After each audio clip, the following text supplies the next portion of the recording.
l'invité de la matinale. KTO Radio. Ce matin, je vous propose de questionner les rites et pratiques des Français lors des obsèques. Alors, malgré la sécularisation intense de ces dernières décennies, 48% des Français souhaitent encore une cérémonie religieuse lors de leurs funérailles. Alors, qu'en attendent-ils? Notre invité dirige le service catholique des funérailles. Bonjour Christian de Cacré. Bonjour. Merci d'être avec nous ce matin sur KTO Radio. Ça fait presque 25 ans que ce service a été créé à la demande du cardinal Lustiger. Quel était le besoin, la nécessité de créer ce service en l'an 2000? C'est un service qui est né d'un constat, c'est que les entreprises de pompes funèbres ont, au gré d'une sécularisation toujours croissante de la société, pris une place de plus en plus importante dans les choix qui sont faits. Alors, de quel choix parle-t-on? En fait, les obsèques, c'est un parcours depuis le lieu du décès jusqu'au lieu de la sépulture, et ce parcours peut contenir des étapes qui incluent ou pas un passage à l'église. Et le constat qui a été fait déjà il y a une trentaine d'années, c'est que par simplicité, par commodité, et aussi parce que la référence religieuse est plus culturelle que véritablement spirituelle, eh bien, des alternatives étaient proposées, notamment dans le cadre de la crémation, c'est-à-dire de célébrer dans les crématoriums. Et donc tout ça, c'était une préoccupation très forte de cet archevêque de Paris, grand visionnaire, qui se disait, mais les entreprises de pompes funèbres, à l'instar de ce qui se passe en Amérique du Nord, vont devenir des prestatrices de célébrations en tout genre, sur catalogue, si vous voulez. Et ça, ils ne le voulaient pas, et nous ne le voulons toujours pas. Et nous voulons donner aux familles en deuil la liberté de choisir la façon dont elles veulent célébrer les obsèques de leurs proches. C'est ce que recherchent les personnes qui se rapprochent de votre service? Les gens que nous servons, je dirais, et je le dis depuis longtemps parce que c'est ça qui me frappe le plus, ont le souci de rendre un bel hommage à leurs défunts. C'est d'abord ça le grand levier, c'est-à-dire lorsque l'on perd un parent, on est un proche, quelqu'un qu'on aime, on est mu par un grand désir très bienveillant de lui rendre un hommage. Alors il faut évidemment essayer de comprendre ce que veut dire rendre un hommage.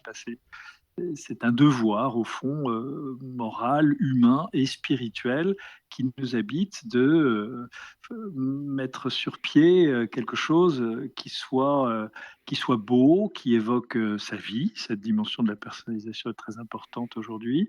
Et puis, qui célèbre ses belles qualités, qui célèbre sa foi, qui dise le plus largement possible, à une assemblée la plus nombreuse possible, combien cet être a été bon. Alors, tous les êtres ne le sont pas de façon égale, mais c'est aussi une très belle chose de penser que au moment du passage, on ne retient que ce qu'il y a eu de positif, ce qui nous a, les uns et les autres, fait grandir.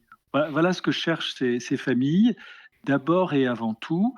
Et bien évidemment, service catholique des funérailles, eh bien, il y a le désir d'honorer la dimension de foi de Bien ce sûr. parent défunt. Est-ce que les demandes ont évolué? Ça fait 25 ans que ce service a été créé, ça fait 25 ans que vous êtes à sa tête. Est-ce que les demandes ont évolué? Oui, les demandes évoluent. Le grand classique dans le constat, c'est que la crémation prend de Mmh. l'importance. Donc nous avons une façon un peu particulière de la traiter, je dirais, dans notre accueil. Mais enfin, nous sommes évidemment ouverts à cette pratique qui, aujourd'hui, est considérée par l'Église catholique comme possible, dès lors qu'elle n'est plus la marque d'un rejet de la foi chrétienne.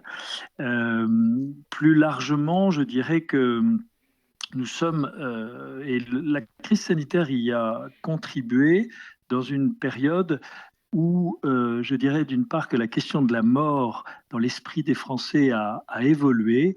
Elle est en train de passer d'une dimension très, très taboue à une réalité en débat. C'est-à-dire que je trouve que cette question habite davantage l'esprit des gens.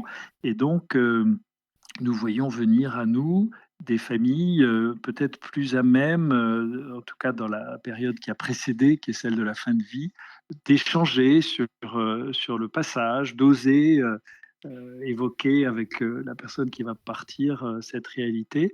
En tout cas, oui, j'ai envie de dire qu'il y a peut-être plus de sérénité, il y a peut-être plus de capacité à dire quelque chose de véritablement profond qui donne sens. Voilà. C'est un moment essentiel de témoignage au sein même des cercles familiaux. Déjà qu'il y a plus de curiosité, il y a moins de crainte et un peu plus, d'intérêt, il y a un rapport à la mort qui a évolué? Oui, oui, oui, c'est ça. Je pense qu'il est en train d'évoluer. Alors, j'ai parlé de la crise sanitaire, c'est un moment important. Il y a plus, malheureusement, plus déterminant aussi, c'est le contexte global, c'est-à-dire nous vivons depuis maintenant au moins une décennie et demie dans un contexte global où l'évocation des dérèglements climatiques fait penser que peut-être un jour la vie même sur Terre serait menacée. En tout cas, voilà, il y a ce contexte. Hein, moi, je suis très marqué par le fait que la jeune génération, dans des proportions non négligeables, évoque le fait de ne pas procréer, en tout cas se pose la question de savoir s'il faut avoir des enfants dans ce monde. C'est dire l'ampleur de ce qui se met en place là à une vitesse très, très importante. Donc moi je ne suis pas là pour être prophète de malheur évidemment, mais simplement pour dire que ce contexte influe. Alors comment est-ce que de ce contexte à la façon dont se vivent les obsèques, je vois un lien? Bah, c'est encore subtil, mais je vous le dis avec, beaucoup de conviction, nous sommes face à des populations qui sont en quête de sens d'une façon tout à fait, inédite, ça j'en ai la conviction et donc bah, à charge pour tous les acteurs de l'accompagnement dont nous faisons partie, à une place qui reste modeste, mais bien solide et bien réelle, à nous de répondre à ce besoin. Alors, je vous parlais de notre place, si vous voulez, je vous dis 2 mots. Je vous ai pointé le fait que les obsèques, c'est un parcours.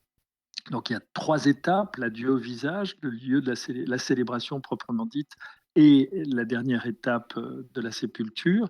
Eh bien, si je prends l'adieu au visage, c'est un moment absolument essentiel dans ce parcours et dans la vie des gens. Parce que c'est un moment qui les renvoie à leur propre finitude et donc écarter un peu la pesanteur, des contextes dans lesquels tout cela se vit, de l'incertitude sur ce qu'il y a à y faire, à y dire. Si on repousse tout ça un peu à distance, on s'aperçoit que c'est des pépites d'existence, existentielles ces moments-là parce que poser des mots sur, ce défunt dont je vois pour la dernière fois le visage et qui va m'être, enlevé quelques instants après, c'est vraiment d'abord faire l'anamnèse de toute une existence, mais c'est aussi me laisser questionner parce que cette mort a une parole à me dire à moi vivant Mmh. sur mes choix de vie, sur mes orientations.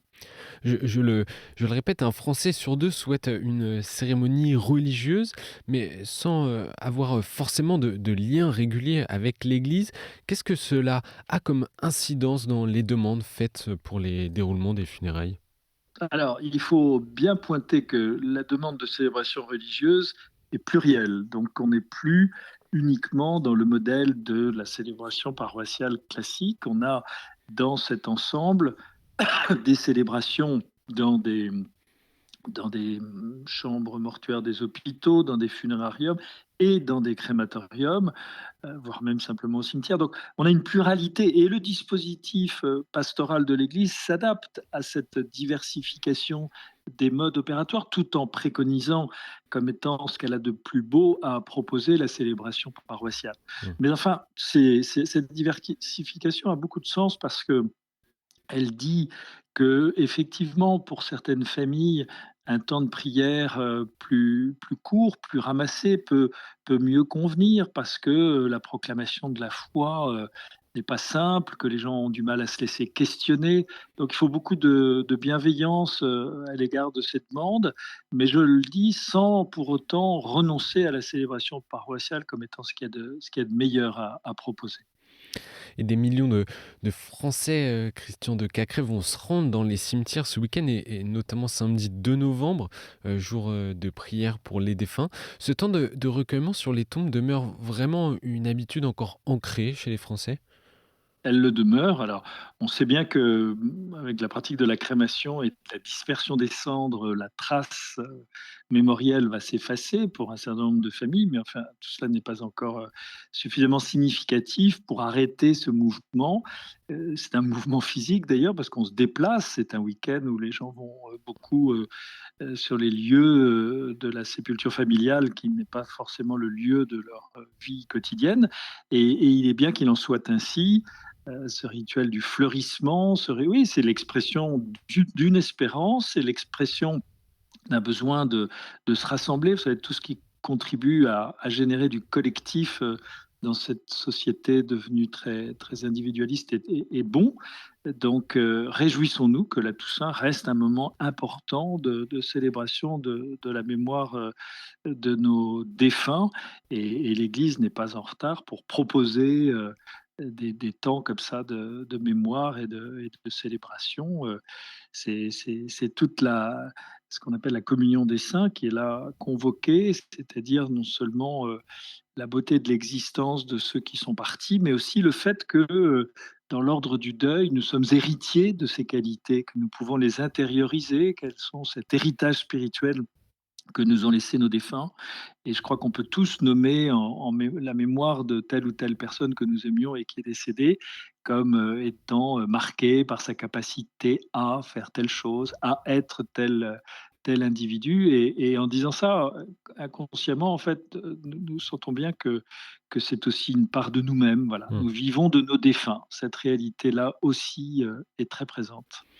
Et un dernier mot, Christian de Cacré, vous parlez de cet héritage spirituel. On confond souvent la Toussaint et le jour de commémoration des défunts, le 2 novembre. Comment est-ce que la fête de la Toussaint éclaire pour vous ce temps de commémoration? Bah, la fête de la Toussaint, c'est les aînés des êtres humains qui, dans la foi, ont marqué leur temps et le marquent pour toujours.